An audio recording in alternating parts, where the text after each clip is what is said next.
Permanent അധ്യാപകനെ മാത്രം എടുത്തിട്ട് ടെമ്പററിക്കാരൻ ആരും എടുത്തിട്ടില്ല.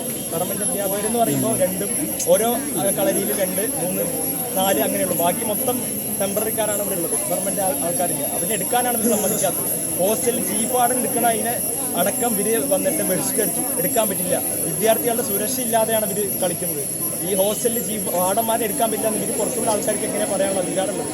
എല്ലാവരും ഹോസ്റ്റലിൽ നിൽക്കണ്ടേ? എന്ത് സുരക്ഷിതത്തിലാണ് അവർ ഹോസ്റ്റലിൽ നിൽക്കുക?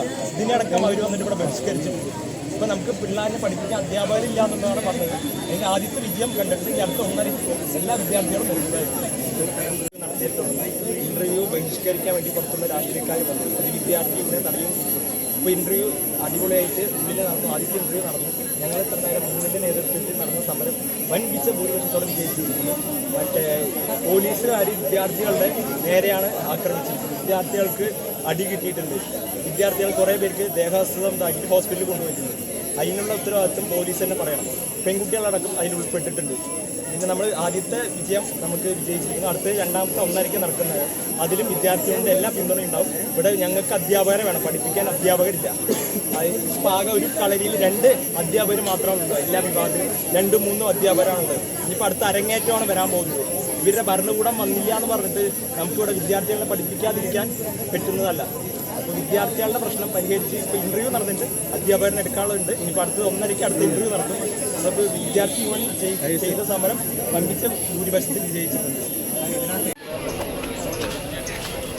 ക്യാമറയും റിപ്പോർട്ടിങ് എഡിറ്റിംഗ് ഒക്കെ നമ്മൾ തന്നെ ചെയ്ത് കഴിഞ്ഞാൽ ഒരു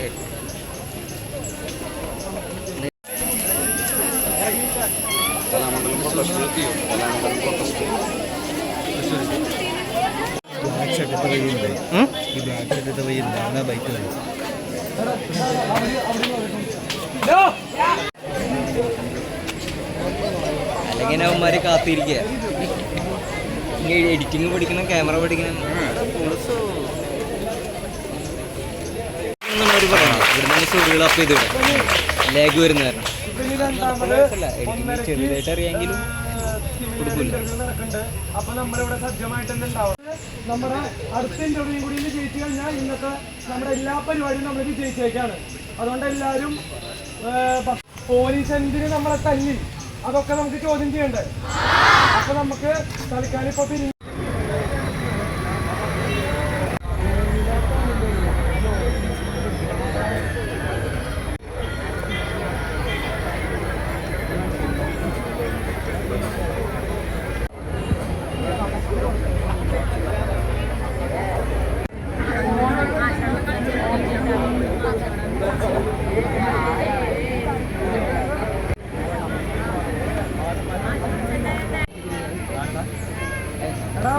നമ്മള് ഇവിടെ ഇത്ര നേരം നിന്ന കാര്യം നമ്മൾ വിജയിച്ചെടുത്തേക്കാണ്. ആദ്യത്തെ ഇനി രണ്ടാമത് 1.5 നടത്തണ്ടേ? അല്ലാണ്ട് കണ്ണി കണ്ടവന്മാര് പുറത്തുനിന്ന് വന്നിട്ട് നമ്മുടെ മെക്കെട്ട് കയറേണ്ട ആവശ്യമുണ്ടോ? അപ്പൊ നമുക്ക് അതുകൊണ്ട് എല്ലാവരും ഇവിടെ എത്തിച്ചേർന്ന് നമ്മുടെ അടുത്ത ഇന്റർവ്യൂ കൂടി ജയിച്ചു കഴിഞ്ഞാൽ ഇന്നത്തെ നമ്മുടെ എല്ലാ പരിപാടിയും